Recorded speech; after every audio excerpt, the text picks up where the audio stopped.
Əziz xanımlar, bugün sizə mən Gardasil 9 peyvəndi haqqında danışmaq istəyirəm. Bu peyvənd nədir?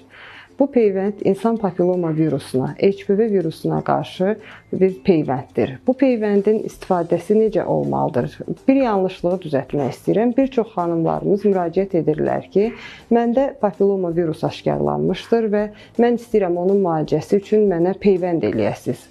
Bildiyimiz kimi peyvənd bir müalicə üsulu deyildir.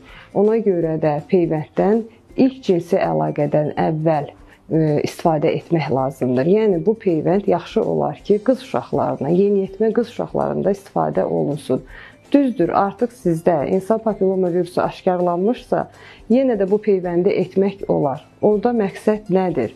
Sizin yoluxduğunuz papiloma virusun növlərindən başqa digər viruslara, digər növlərinə yoluxmamaq üçün bu peyvəndi istifadə etmək olar. Bu haqda nə sualınız olarsa müraciət edə bilərsiniz.